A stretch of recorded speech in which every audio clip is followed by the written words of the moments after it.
happening. So is the behavior of the people in the city. If we plan properly, probably we can mitigate the change impacts. I strongly feel the absence of water urbanism is the root cause. Transition of a landscape from porous landscape to the paved surfaces has compounded our problem. The porous landscape of 1973, we had 68% green cover and we had good number of water bodies. Today, 85% is paved surface. And if you look at the water demand in the city, we get 60% of the water from Kaveri, remaining 40 to 45% come from the groundwater sources. When you convert the landscape into paved surface, you are not allowing the groundwater recharge. Coupled with that, there is a over exploitation. The groundwater should not be used for construction and industry. We should have had the policy that groundwater is only for drinking and residential sector. Then, if you look at the city of Bangalore, the landscape, in 1800, we had 1,452 water bodies and about 80% green cover. Because of that, temperature in the city at that time was 14 to 16 degrees Celsius during summer. And today, the temperature has gone up to 37 to 38. We have increased the temperature. And second thing is, for a few days in December, the temperature was 0 degrees Celsius in Bangalore, and historical records reveal that we were growing apples in a place called Palace Orchard closer to my Institute Indian Institute of Science. Today, we do not have apples, but we have waste and waste behavior. Don't feel bad if I am critical of the system. That's how I work, and I try to make the people understand the problem. When you look at the Bangalore landscape, the Bangalore has an undulating terrain. We have interconnected water bodies. The water bodies of 1800, 1452, today we have about 193 water bodies, 198 wards. If we manage lakes in Bangalore, we have solved the problem of water. Now let us see how we can solve the problem of water. The Bangalore city receives the rainfall of 700 to 850 millimeter annually, and which amounts to 15 TMC of water. The city of Bangalore requires 18 TMC of water. That means 70% of the water required for Bangalore is already available in the form of rainwater. The best way is to harvest the rainwater without excuses. There are two approaches to harvest the rainwater. The first approach is rooftop. Individual houses will have 4 to 5 months additional water. The next best option is to rejuvenate the lake and retain the rainwater. When we retain the rainwater, groundwater recharge happens. You might ask, what is the proof? Recently, we rejuvenated Sargi Lake. Within a year of rejuvenation of Sargi Lake, groundwater table went up by 300 feet. And this year, when the entire city was facing the water crisis, we had water in Sargi Lake. Groundwater table was less than 500 feet. Because of the higher moisture content, temperature in that locality was 2 degrees lower. Don't we have answers there? This is what we need to do. That's what I said. Our water urbanism is missing in our plan. Then second thing is, if you are using 18 TMC of water, you are also generating 18 TMC of wastewater. The Bangalore is a knowledge city, technological empowered city. We have the technology to treat the wastewater. If we treat it, we get a 16 TMC of water. 15 TMC because of rainwater, 16 TMC because of the wastewater treatment. Now the technology, based on nature-based solution, we have implemented at Job Corps way back in 2010. The money given, I was in the committee, money given for rejuvenation of that lake was not sufficient to have tertiary treatment, which was sufficient for secondary treatment. we integrated nature-based solution, constructed wetland and algal pond, which removes 85 to 90% of the nutrients. And secondary treatment plant removes the chemical ions. So that's where the water gets treated. Last 10 to 12 years, my students have monitored the Jakkur Lake. And today, surrounding the Jakkur Lake, there are 300 wells. My studies of 2005 shows Jakkur Lake and surrounding area, there were 25 wells. All of them had nitrate. Nitrate is a carcinogen which introduces cancer. I pushed the government to rejuvenate the lake. When you cry, the government also gives a responsibility. That's where committee was constituted for rejuvenation. I was in the committee. And that is the success model. Today there are 300 wells are there surrounding Jakkur Lake. None of them have nitrate. I have a satisfaction. My science has given a clean water at least to 300 well users in the city. And we have two lakes in Bangalore, Belandur, Vartu. I was telling the government we should rejuvenate the Belandur lake. I gave the rejuvenation blueprint. It accumulated sufficient dust. Then in 2017 or 16, some youths walked into my office. I told them that I'm disappointed with the youth of today. You people don't take responsibility. Then they told me, sir, give us a responsibility. We'll show the change. They took my report to the Supreme Court. The green bench penalized the government of Karnataka 500 crore, which is kept in the escrow account. And that money is being used for rejuvenation of Belandur and Vartur Lake. Belandur and Vartur Lake is getting rejuvenated. I am a member of that committee. One of the important things we need to do is the silt that is accumulated in the lake over a period of last 4 decades has to be removed. My quantification shows that there are 11 million cubic meters of silt in that. If I remove that silt, water storage capacity improves and the groundwater recharge happens. And the eastern part of Bangalore, the water problem I have solved. So that is what we are looking for. And you might say the silt removal is a big problem. How you are going to solve the problem? I looked at the Vartu silt, didn't have any contamination. I just had a meeting with the local farmers, gave that silt to the 400 acres. After 4 months when I visited the farmers, every month I go to Belandur, Vartu Lake to supervise the work, what is happening. I had a royal welcome. Farmers had a bumper crop. They told me that every farmer tells me because of the silt, they got 1.5 lakh additional revenue by growing the vegetables like green leaves, radish, etc. I have given the silt for 400 acres. 1.5 lakh into 400 acres, you imagine. And they grow thrice this crop. So that means innovative solutions are there if we are sensible. We need to be sensible and responsible. Madam was talking about 3R. In one of my articles I have said 5R. First and foremost thing is people have to be responsible. When people are responsible, that is the first R. When they are responsible, they will rejuvenate the lake so that I can retain the rainwater. This is the third R.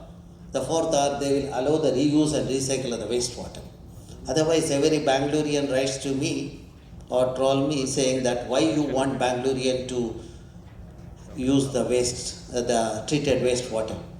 My question to Bangaloreans are, you just travel on Kaveri river. What you are drinking in Bangalore today is the sewage of Mysoreans. Instead of drinking the sewage of Mysoreans, why don't you treat your own sewage and have it? So I have solved the problem of the city with where the demand of the water is 18 TMC, 15 TMC because of rainwater harvesting, 16 TMC because of the reuse and recycle of the wastewater, 31 TMC. That is the sustainable solution. That is the long-term solution. If that has to happen, everyone has to understand the implication of changes in climate.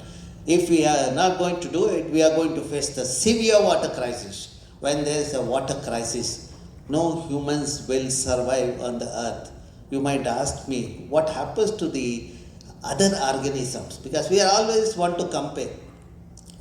My study on frogs shows one of the species, Philatus leucorinus. Frogs has two stages in the life cycle. First stage is the juvenile stage, fish like this one. Second is the adult stage. Because of that, we call them as amphibian. We come across this Philatus leucorinus bypassing the tadpole stage because there is a water crisis. The frog has learned how to get adapted to a situation when there is a water crisis. I'll write it and give. However powerful you are with artificial intelligence, machine learning, deep learning, and your money in your the treasury, you will not survive on the earth. You need to wake up. Only those organisms will survive. So I'll come back after a few minutes if there are more queries. Otherwise, I'll give it back to the Mr. Arya. Thank you so much. It's always inspiring to hear you. And as humans, we cannot be just act as vultures. We have to be little responsible towards other species also. But as you said, there are natural ways and sustainable ways. But Dr. Shrees, I am sure to make the pace little faster as we are approaching towards more severe climate change consequences. We have to adapt some technological ways to adapt it, and your company is doing well in that. So, what is your perspective on what is your view on the technological advancements, the role they are going to play in it? So I'll take from where Dr. Ramachandra has left and where Ms. Preeti Gehlot also talked about. So firstly, it's a youth responsibility. That's what we call it as. But if we look at the last census and the data, most of the water management innovations are coming from very young entrepreneurs. So if I'm looking at the average age in my innovation center, it is coming to be about 28, 29. So that's something which is amazing, that the youth is coming up and innovating on new technologies for water management. So coming to water management, again, I will not repeat the 3R, but there was one different R which was introduced by Indian Plumbing Association, that was respect for water. So R for respect. So that's something which was introduced, and once we start respecting water, we will start innovating and we'll look at more beautiful solutions around it.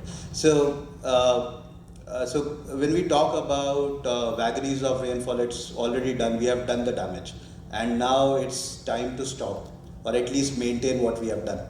So in order to do that, there are multiple solutions which our company and other companies in water management have created. So when we look at an individual household, let me talk about the entire area of stormwater and rainwater management first. So when we look at the first individual housing, then the solutions are available to really filter out the water which is being which is there or which is received, and then you can accumulate it and rejuvenate the aquifers or borewell, or reutilize it again back by using a basic filter.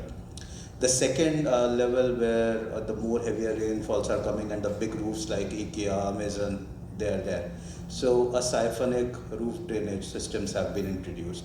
So whatever is being, what is falling onto the surface, whether it's a storm condition where we are receiving about 5 inches, 10 inches of rainfall in 2 hours or 3 hours, that can also be harvested. So through those kind of solutions, we can really siphon all the water which is on the surface and then store it, or again get it into the ground. So those are the two. Then when we are going for big societies, we have all the podium level activities, what's happening. So there also the water is coming in.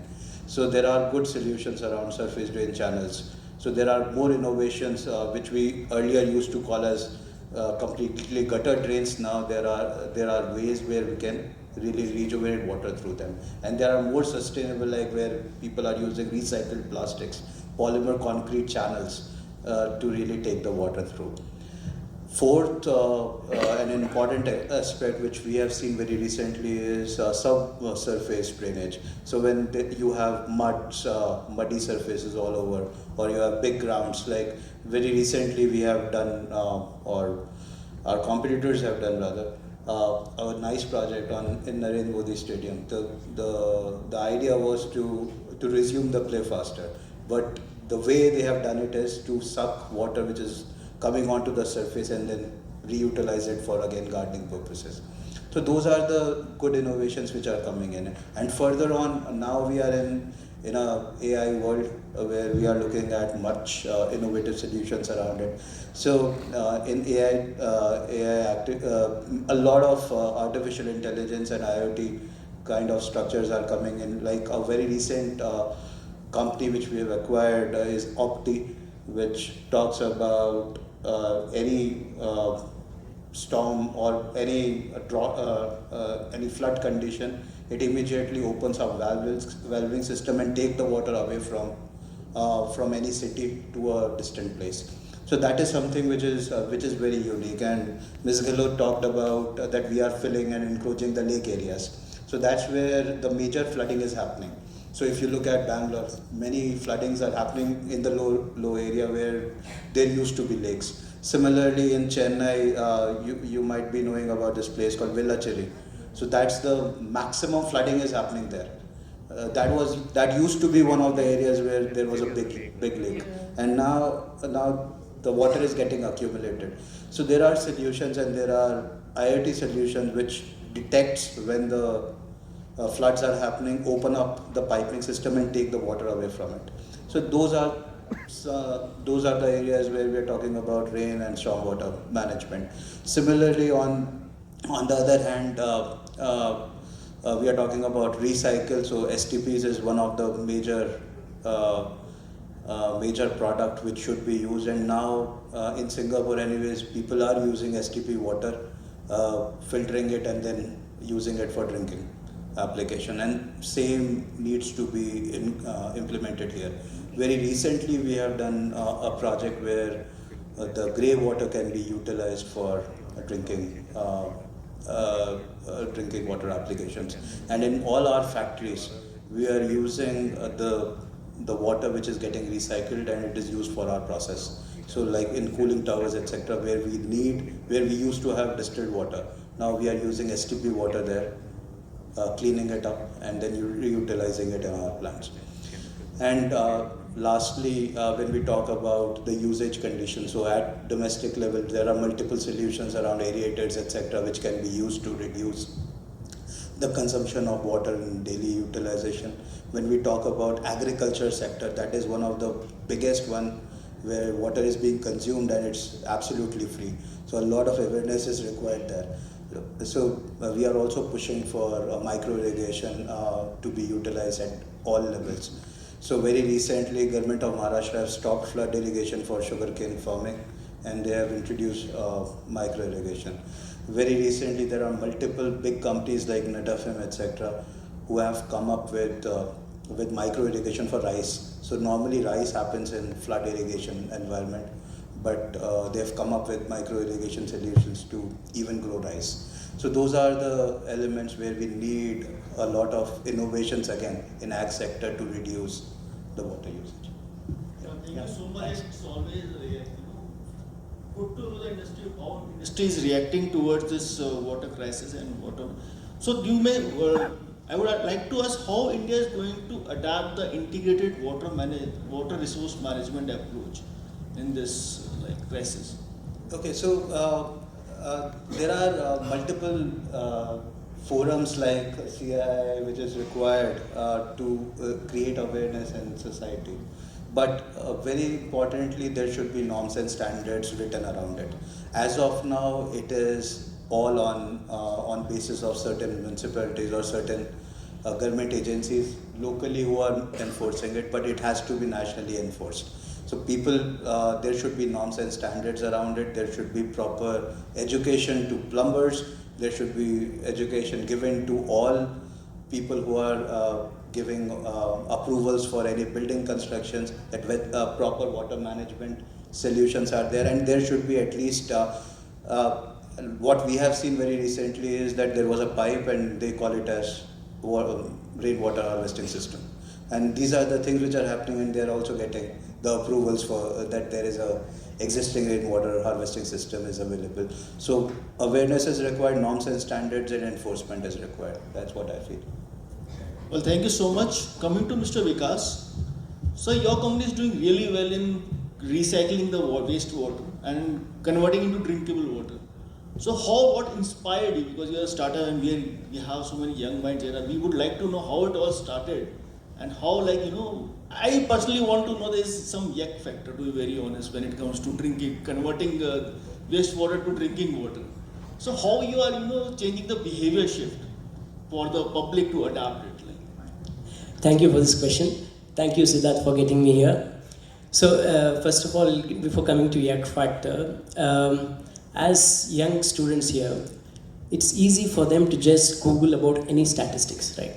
They just put in Singapore what are they doing with drinking water, they'll find new water, they can. So, all data technically is available for the entire generation. Now, what you asked is the behavioral change. What everyone of us have to realize is behavior takes a longer time to get implemented on the field, right? So we have spent 16 years. When I was 26, I started this organization. So it is 16 years in the industry where we went from scratch on treating hard water to moving to nitrate removal, to moving to fluoride removal, to moving to sewage treatment, to moving to drinking water. So I still don't say we have changed anything in terms of behavior, in terms of consumption, but the natural tendency for people even to use STP treated water for their garden is still a challenge. I'll give a number. Bangalore has 3,500 apartments. This number you won't find it readily in Google, so that is why I'm sharing. 3,500 apartments, all of them declare that they have wastewater, right? All of the apartments have sewage treatment plant. But the treated water from sewage treatment plant, they use only 20% for their garden and flushing. Because the garden area is so small, they can't use all the water, right? Say we are sitting in Radisson Blue. Do you know what happens to the wastewater generated in this building? There is 4,000 liters gets used for garden. That's all it gets used. 50,000 liters gets generated. What do they do? What do any one of us do, right? Bangalore alone has 200 crore liter of treated STP water which goes to the drain on daily basis. Imagine a truck standing in from Majestic all the way to Hyderabad. Imagine you have the 6,000 liters tanker. Imagine vehicle standing all the way to Hyderabad. That's the volume we send after treatment to the drain on daily basis. Now, as an organization, we have worked on various technologies on STP. We have always been on technology. What we find is it's not the technology which is real problem, right? It is actual implementation on the ground. There is not enough people who can go to the ground, find the problem, solve it, implement things on the ground. So we get excited with young minds gets excited with people raising money, people working on ML, AI, and people get excited and want to get into a fast phase. But anything to do with social entrepreneurship, it has to be on the ground. Otherwise, you don't really know the problem, right? So during this process, what we did in 2019, when we went and pitched to 300 plus apartments saying that we'll convert your wastewater, you have excess water, we'll convert it, give it back for drinking. We had cases where apartments, few guys came and said, don't get into our apartment. So people get so offensive when we even talk about it, right? So we tried that for 3 years in terms of convincing people to take it for drinking level, but it didn't happen. People did not take it for drinking. What people slowly started saying is, you put this system in the next apartment, you treat their water, bring it via tanker to our apartment, then we don't have problem, right? So it is just knowing that they are themselves consuming is the problem, and they understand it's a problem, and it doesn't move forward in an association. So we decided we are not here to change someone's behavior, because we have to do something quickly, right? Now if we get into this fight of changing behavior, releasing articles, nothing is going to move forward. So we decided, let's treat, recycle water and give it to the next industry who wants to take it. Right? Now industry is also exploiting water in the same region. If we can close this loop where apartments excess water gets used by an industry for their cooling requirement, for any of their industrial processing at least, they will prevent exploiting the borewell water or using fresh water. So this mechanism we tried. So 2019 onwards we decided we will do the investment, we will put the equipment in the apartment, take the water, fight with the tankers, fight with the police, everything we'll only do. We've gone through the entire cycle over the years. Now, as on today, we have reached 985 million liters of water actually which would have gone to the drain is now being used by industries. So this yuck factor is the next thing to fight. Thank you.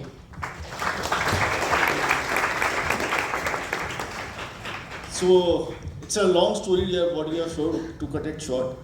But what do you think, like, government should come up really fast to present a better framework to escalate this. What are your views? Anyone like? You have full spectrum from academic, industry, and one from very young starter. So, Yeah. Professor? One is, I strongly feel integrated water management has to happen. You know, our emphasis should be on watershed based management. You know, why I am emphasizing is that if you take Bangalore city itself, I said 60% of the water comes from Kaveri.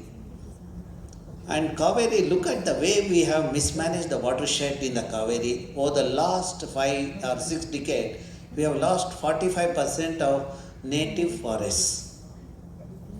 You know, this year, because of the changes in climate, we had erratic rainfall and Kaveri couldn't retain the water and we had the drought situation also. That's where Bangalore faced the water crisis. Now you might ask me, what is the proof that if we manage the watershed, we will get the water? My study shows whichever water body has the native species vegetation in the catchment to a special extent greater than 60%.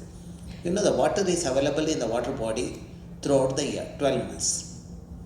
When we convert that the watershed, the native forest into the monoculture plantation, the water retention comes to 6 to 8 months.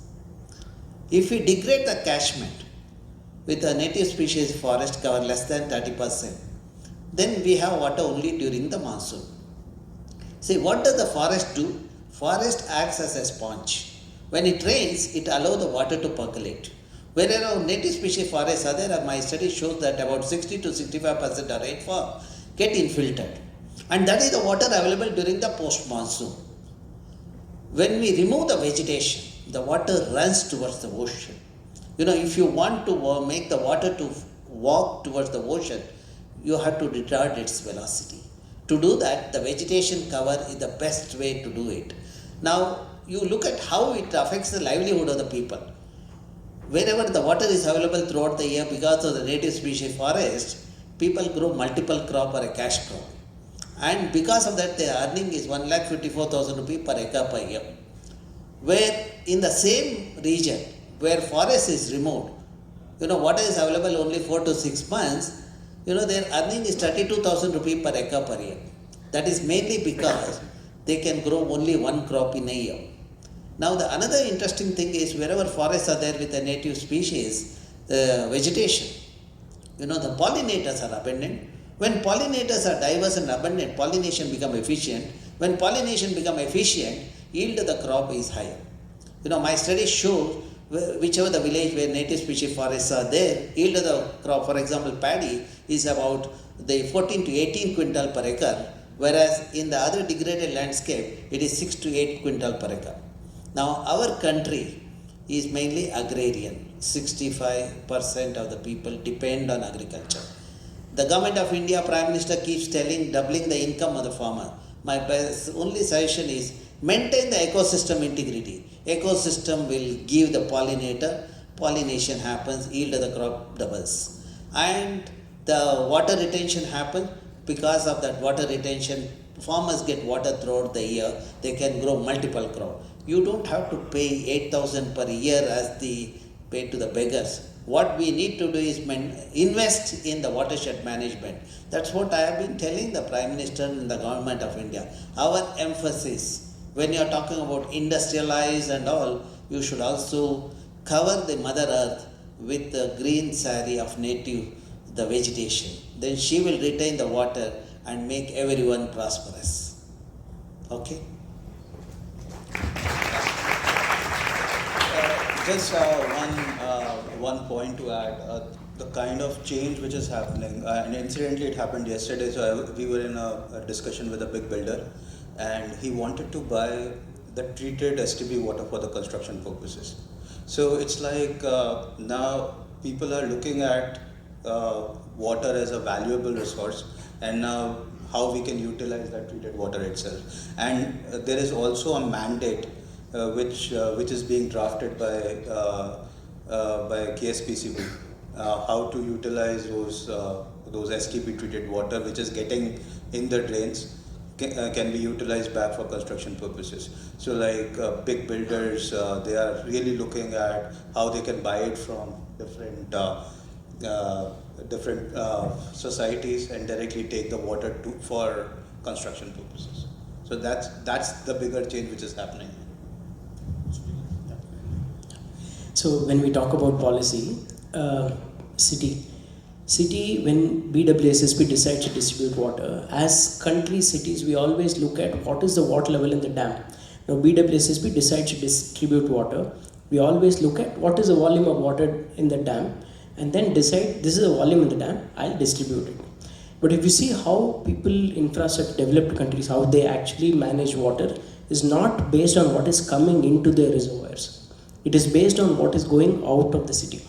Right? They start from there. The whole city has a population which is predictable, and the volume of water going out of the city is predictable volume. Unlike rain, it is a predictable volume which should go out of the city.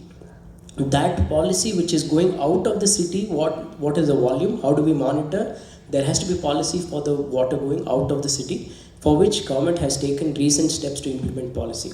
So this one mindset change in the government will change a lot of things. We don't look at what is coming into the city. We are a very resourceful country. We have been lucky to get good rains, all that. But it might not be the same in future. So we should look at what is going out of the city. So we have been discussing with the government, with the policymaker, with the National Draft Water Reuse Mission. This policy of water reuse is drastically changing over the past 2-3 years. There is huge change in terms of policy. So wastewater policy implementation is what government should try to enforce. I think government is now doing that.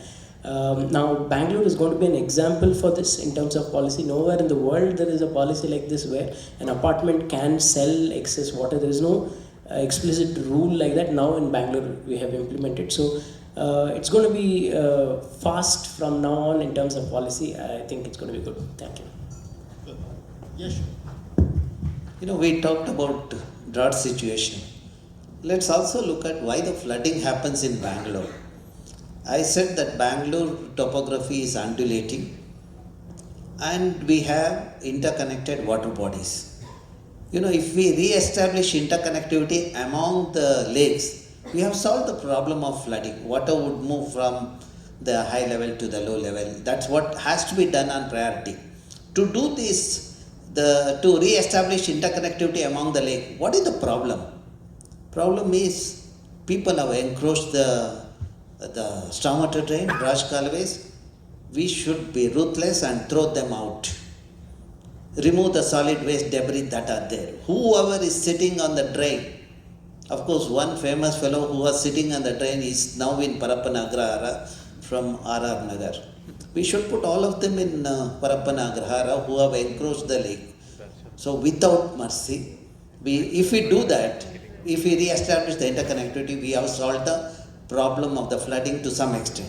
Second thing is when the flooding happens in the city, every time our Chief Minister becomes very emotional and release, not just this Chief Minister, every Chief Minister, okay? Because that gives a lot of dividend. Releases claims that 1,300 or 1,500 crore would be released. I looked at that, what is the business of 1,500 crore? That is towards the remodeling of the drain. I went one step ahead to look at what is the remodeling. Remodeling is nothing but concretization of the drain, which is against the nature principle.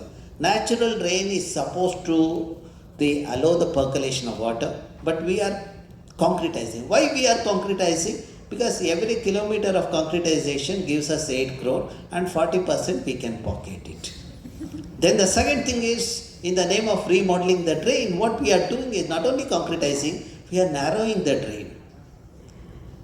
And we have the understanding with the people who are in the immediate vicinity, the builders. And there also we make money. Okay? Now for example, the drain between Agara and Belantur, from the historical records, it's about 60 to 80 meter. Now you go and measure 18.5 meter. There is a limit for pilferages. There is a limit for corruption. When the city suffers with flood and drought, it shows that corruption is highest in that city. We need to throw that out. And then when the flooding happened in Koramangala because of Agra and Belandur mismanagement, when people went to the Supreme Court asked BBMP to solve the problem. What did they do? They put one more drain parallel to this earlier drain. Again the money. So if you want to solve the problem and if you want to mitigate the changes in climate, first and foremost thing we need to do is throw the corruption out of the country. Corruption out of the globe. Then you have solved the problem of the global problem, that is the changes in climate. We need to do it on that. For that, as the Pankaj said, we need to make people responsible. And people become responsible when they have the environmental knowledge. Environmental literacy has to be enhanced. You know, when people are environmentally literate, they would respect mother at home and mother earth. When that happens, we have sustainability everywhere. So otherwise, you see what is happening in Bangalore will happen everywhere. I studied what is the environmental literacy in Bangalore. General literacy is as high as 85.7% next to Mumbai. Everyone can read and write, including my maid servant. But environmental literacy, when I look at it, only 3.5% of Bangalorean are environmentally literate. 96% are environmentally illiterate. Because of this Shatamurkas in Bangalore, we have waste management, mismanagement, we have the water body encroachment, and the pollution in the air because of the traffic. Though there are the public transport, still we go by two-wheeler and four-wheeler, the two alone. And my studies show the city where public transport is very good, emission from the transportation sector is very minimal. For example, if you look at Hyderabad, because of the poor public transport, emission is as high as 54%. Next is Bangalore, about 46%. You know how to mitigate changes in climate? Bring down the greenhouse gases. How to bring down the greenhouse gases in the transportation sector? Improve the public transport. Make it economical, secure for children and women. Then things will change. Otherwise, we will have public transport like what we have today, which works out costlier than traveling by auto. 3 people traveling in auto works out cheaper than the metro. So that's why, and last mile connectivity is missing. That means all these gaps, we can solve it with the planning. For that, we need people with visions. Visionaries can come only when they are environmentally literate and responsible. Thank you very much. Well, certainly, sir, there has to be a shift. The shift is needed. And to be honest, like if I say it, we have to take it professionally now. The purpose of this summit is also to inspire these young minds to adapt green jobs also.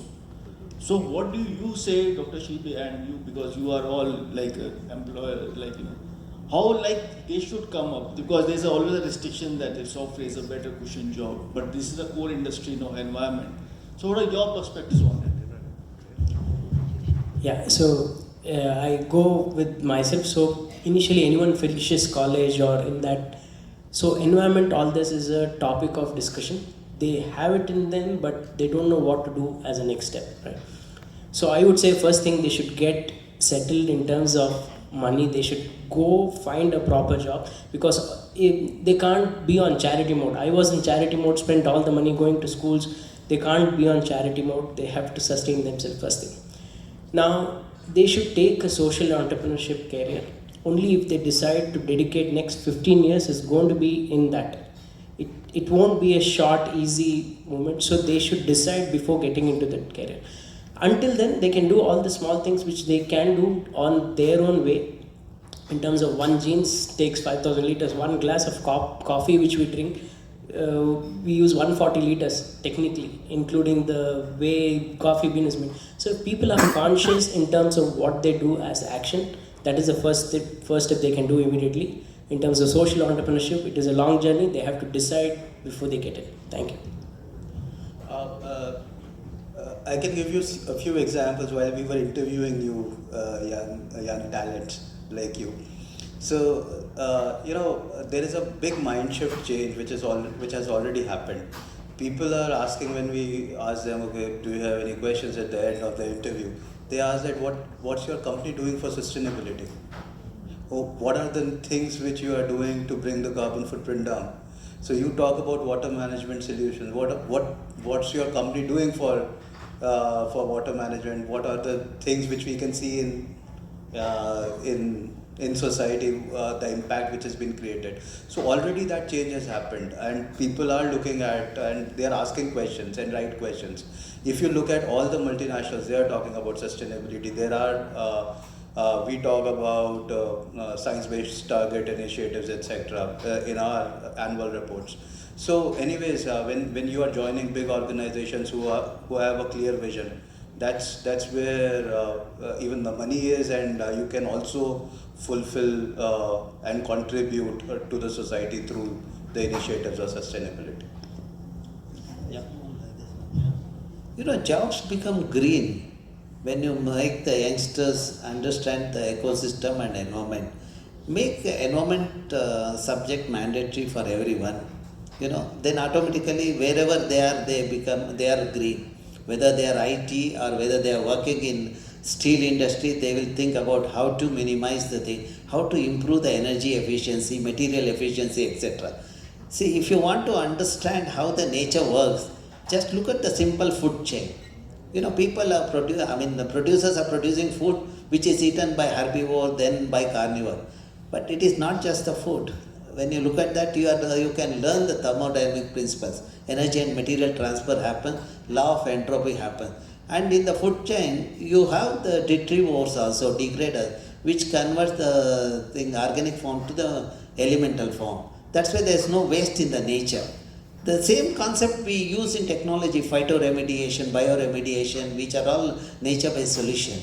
So that means if the children of today, youth of today understand this concept, then probably that will make the system more stable with the enterprising brain, green brain, which will work more fast. This one. Otherwise, you see that they are more addicted to coffee, tea, and then as Vikas was telling, every coffee cup you are spending 140 liters of water. I hardly take coffee or tea because my brain is green. It doesn't require any recreation, additional any kind of toxic thing. And my students also don't do that. So we have the diet which is also quite simple.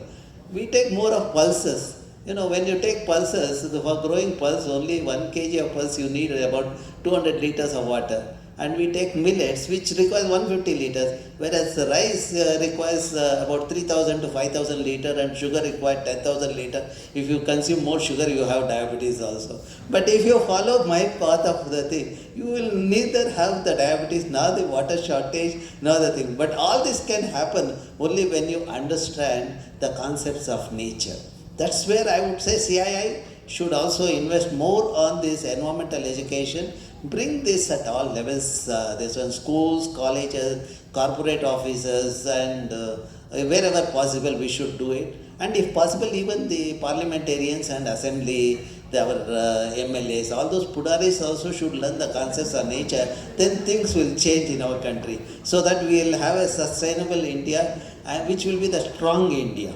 Otherwise, it will be weak India with the sick people. See, I'll tell you, sometime when you do science, you really get worried. Belandur and Vartur lake was polluted. And that water was being used for growing vegetables. And people were consuming fish in the lake, and green plant which grows in the lake was used as a fodder.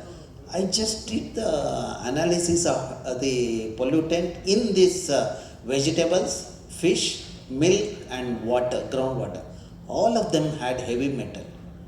Heavy metal in our food chain is crippling Indians. That is where cancer, Bangalore is number one as far as cancer incidents are concerned. Kidney failure, which was 1 in 1 lakh about the 12 years back, it's 1 in 5,000. We have dialysis unit in almost all wards in the city.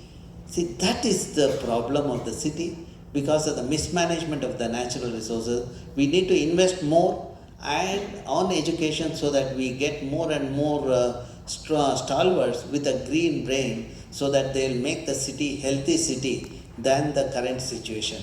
So I think we all have to think more on this and make the country proud with more and more talented youngsters with a green brains. Okay. Thank you so much, sir. And now I would like to open the house because we are time constrained also. Any questions from your side to be from the panelists?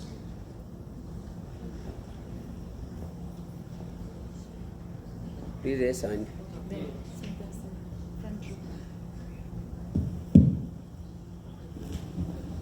Thank you, sir. That was quite enlightening, and thank you for the wonderful work you've been doing since decades. I have a specific question for Dr. Ramachandra. This is because we as YI have been doing a lot of afforestation, Miyawaki plantation in different parts of India, where no one has understood its impacts, or we can't foresee its impacts in another 2-3 decades. So could you explain how your mini forest in IISC has impacted the area around IISC, because it's heavily populated outside the borders? Has that it not just has reduced the temperature by 4 degrees, but how does it affect the water table in that area as well? So I thought initially you are from Trivandrum, but it looks like that you are following the works in the Bangalore also. You know, the solution for water sustainability in Bangalore, if you want to have it, my suggestion is to have mini forest in each ward, the mini forest of 2 hectares with a native species vegetation, and rejuvenate the lakes in Bangalore, 193 lakes, 198 ward, on average you have 1 lake. Now you might say, you are preaching, but are you practicing? Come to my campus. I have created a water body which stores 10 lakh liters of water. I consume 1 lakh liters of water. My family requires on average 300 to 400 liters a day, which is about 1 lakh liter.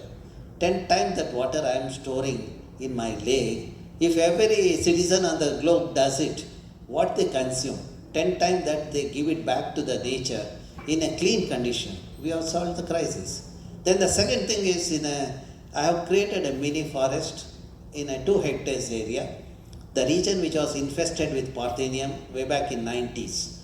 49 native species, 500 saplings were planted at that time. Today you come and see, you get a feel of the rainforest, and there are 4 families of the slender loris. They were there in the Malleshwaram, seeing the good habitat. They have migrated to my campus. Varieties of snakes are there, birds are there. We have the biodiversity there. Then more importantly, groundwater, which was 150 feet when the Parthenium had infested the region, today I have the water at 10 to 15 feet. That is the sustainable solution. See, I have shown how to have water while you are using. I am not saying you don't use water.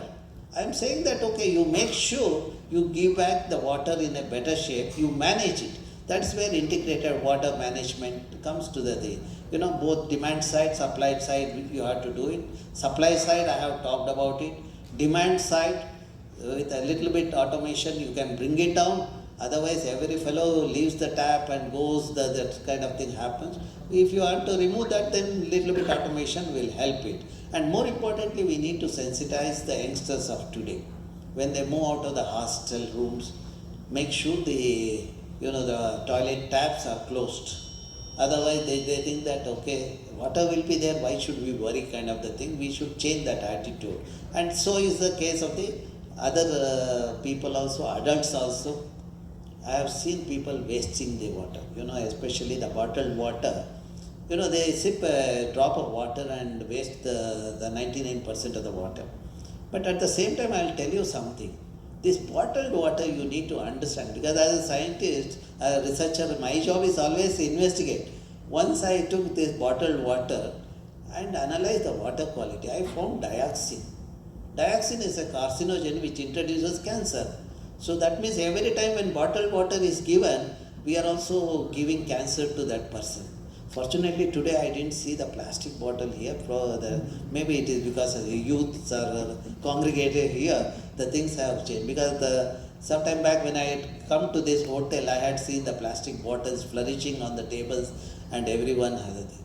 And polythene bags is the other one. That is where it gives to the waste management. So somebody was carrying the idli and sambar in polythene bag. I took it to my lab to see what is that happens. I found again dioxin there. That means we are giving our children cancer by our convenience. Had we taken the steel carrier from home, we would have given a healthy food to the children. Of course, cooking at home is the best solution, but if you are too busy not to cook at home, then at least carry the carrier, get the healthy food and give it to the children so that everyone would be healthy and happy. Did I answer your question? Well, thank you so much. Anyone else? Else we have time questions. Please stand and ask. Hello, sir. Thank you. I am from CMR University, School of Science and Computer Studies. As computer studies, I would like to more focus on technologies. Over here, Pretty Ma'am has talked about understanding of the data can help in climate change. So, what I would like to point out is machine learning. Machine learning is something very good which can find a pattern based on the data. So my question is that do you think investing more on artificial intelligence and machine learning can be helpful in the climate change in the future? Thank you. Don't get disappointed with my answer. If you want to address the changes in climate, your natural intelligence is the best thing. But use artificial intelligence and machine learning as an aid for that, okay? Don't make your, to depend more on artificial intelligence. Then it creates a mess. Then you touched upon a very important thing. You know, for any planning to be effective, information and data synthesis is an important thing. You know, that's where machine learning will help. I use spatial data, remote sensing data. Lot of data comes. You know, earlier to analyze one district remote sensing data, changes in land use, land cover, I used to take 6 to 8 months. Today, my students, within 8 months, entire Western Ghat they have studied and they show that what changes are happening there. Not only that, using AI, we also developed the spatial decision support system. Sitting at your home, you can visualize where all eco-sensitive villages are there in Western Ghats. You know what I mapped the Western Ghat eco-sensitive villages, they are the vulnerable region, fragile region. You know, why not landslide happened? Just go to my portal and see that. You will see that Wayanad is a ecologically sensitive region. It should have been protected, conserved without any encroachment happening in the thing. So for the Bangalorean, we have created Bangalore Urban Information System. You can see how the land cover is changing and how to address the water scarcity that portal provides. Then the other one, what we have done with the AI and ML is the Bangalore Lake Information System. You know, 2 or 3 of my doctoral students have worked on the lakes in Bangalore. All lakes information, we have made it available to the public. Lake-wise, you will know the water quality, then what kind of biota are there in terms of algae, fish, etc. Suppose if you want to eat a particular fish, we can tell you which lake it is there. That's where artificial intelligence will take you to that lake. You can jump into that lake and swim and catch the fish and have it, okay? Provided it's not polluted. That's again you want to check the water quality. You can use the sensors and you can analyze the water quality. And of course some data we have put it online, you can also look at it, okay? That's how the, innovation, automation has to happen hand in hand. But don't depend too much on that. Allow your brain to work. For brain to work, it has to be green. Okay, thank you. Good morning, sir.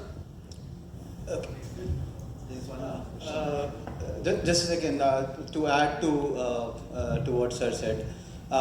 Certainly, when we are talking about technologies and AI and ML is playing a big role as of now.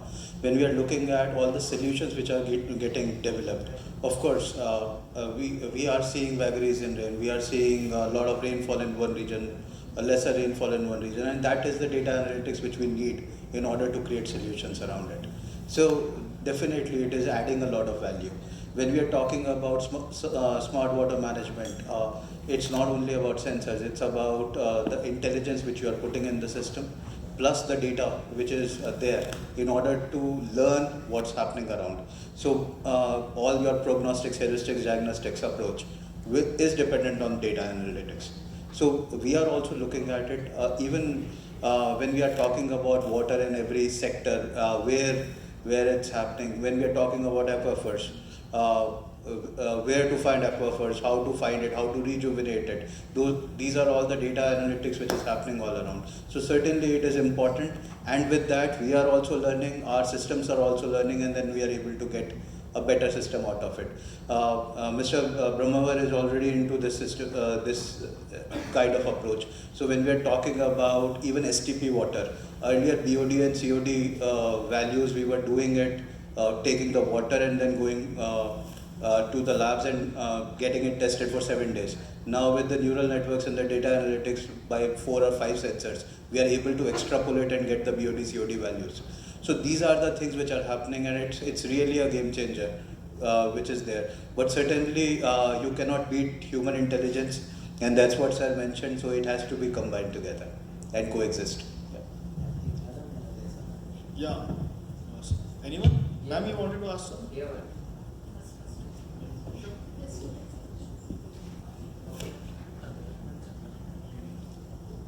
Good morning, sir. I'm from CMR University, SOCS. Your sir already talked about Vartur Lake, and he already told like there is no contaminations in the lake. Like previous year, there are like 25,000 fishes were died due to the contaminations. Like how do you say like there is no contaminations in lake, and how much it time to take to remove contaminations from the lakes, and how do we approach the local government? See, one other thing is, I said there is no heavy metal in the silt, but the water was polluted, okay? But now the water is being removed and the lake is being rejuvenated. So the changes are happening, okay? Now another thing you said, Vartur Lake. Vartur Lake is the downstream of Belandur Lake. The most of the treatment would have happened in Belandur Lake. That's why the water which comes to the Vartur Lake didn't have the heavy metal, but it was the other pollutant that is coming. The fish death what you are talking about is because of the dissolved oxygen level, and there is a lot of the inflow of the sewage has happened, and also the surface runoff happened. With that, oxygen level came down and ammonia level went down. That led to the death of the son. When Vikas was telling about the treatment plant have been put in the apartment, I have done the study of Belandur and Vartur vicinity of the thing. About 22% of the inflow of the thing, what comes from the surrounding catchment, is from the sewage. Some of the apartments were not even treating the sewage, though they had claimed that they will have a treatment plant. It was not happening. That is what I reported in my report, which NGT said that sewage treatment is mandatory in the apartment. Some of the apartments were very unhappy with my report.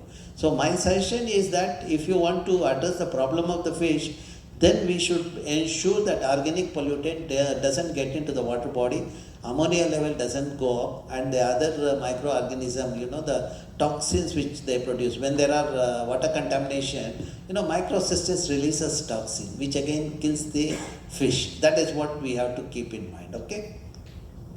Thank you, sir. So we take an example of a city, Delhi, and in Delhi there is 60% of unbounded 60% of bounded water bodies, like another 40% of unbounded water bodies. How can we make that 40% of unbounded water bodies to become bounded? See, one other thing what the youth of today, that is you also represent that, is to own one lake. See, if CMR can take one lake, monitor it and give the solution, we have solved the problem of the thing. We have almost education institution in almost all wards. What needs to be done is, in the NAP there is activity based learning is there. We need to make the children, the students to go to the lake and surrounding environment, do the monitoring and use the data and analyze it, as Pankaj was telling about the data analytics and artificial intelligence, all those things you can do it. So go to the field and then collect the data and analyze it. Once you start analyzing the data, you will also start talking about it, and you can make the system to work. When you have data, you become powerful. That's what you people should do. I would urge CMR. In fact, I approached CMR to do the total station survey. Your faculty refused. That attitude has to go. Okay, the students and faculty should take an active part in the resource management. Then things will work. Okay. Your last question. Thank you so much, the panelists, sirs. It was so enlightening session, sir. So, first time I've heard this term. We have heard a lot of financial but first time I've heard environmental literacy. So, thank you so much for this, sir.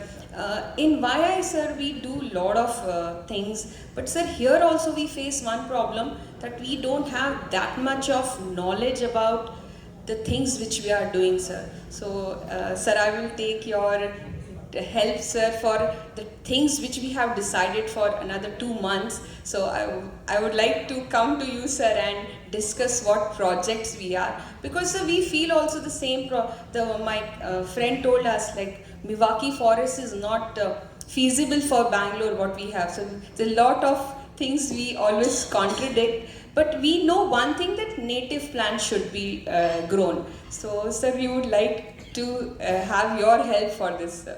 Oh, well, that is because of people like me are in the panel. So we are doing the job to convince the thing. One thing I'll tell you, where there is an environment literacy at home also, there is a financial stability is also there. See, mother, when she is very literate, environmental literate, she may not be educated, but she knows how to manage the budget. When she manages the budget, children are very happy and secure. Then, you talked about number of trees. Look at any scriptures. That's where we should look at the historical records and all those things, the scriptures, etc.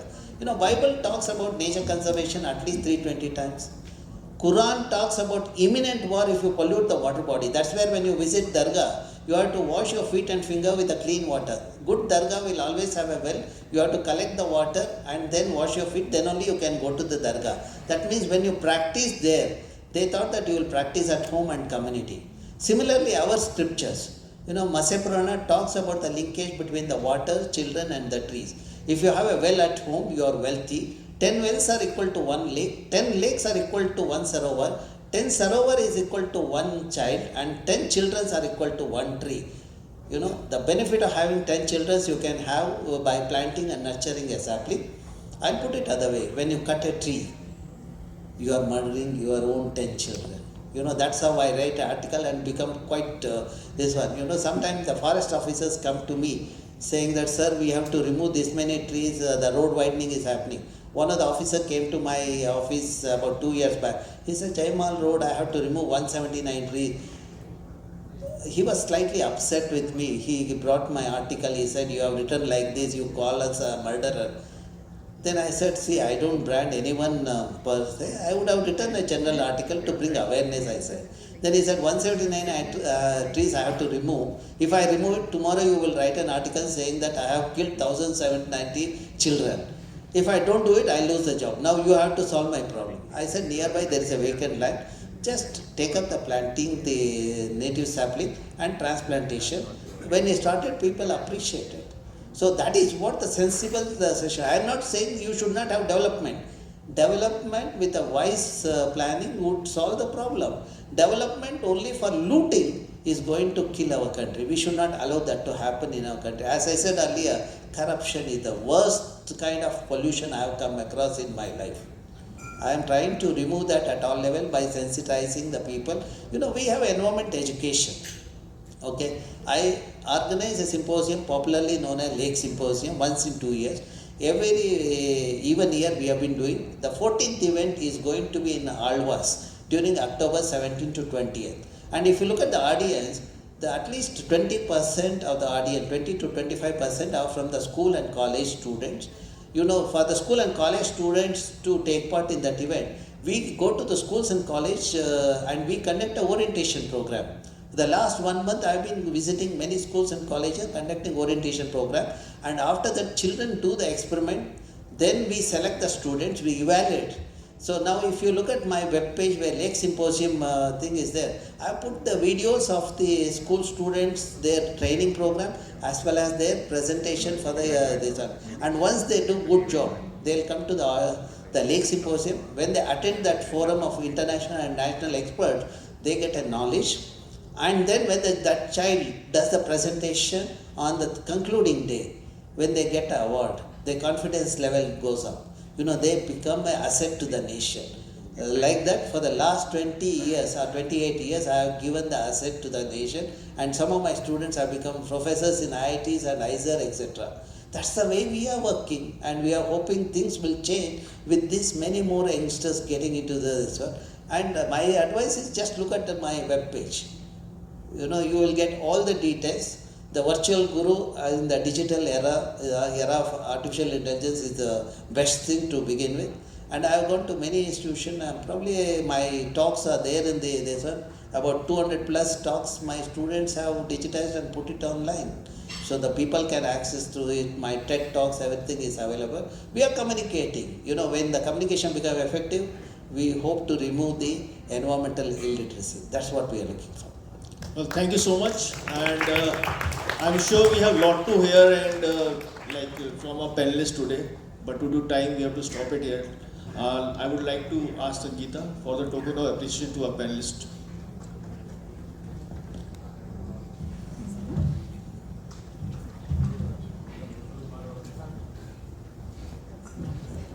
Thank you, Mr. Vikas, Dr. Shirish. Can we have a big applause for our panelists too?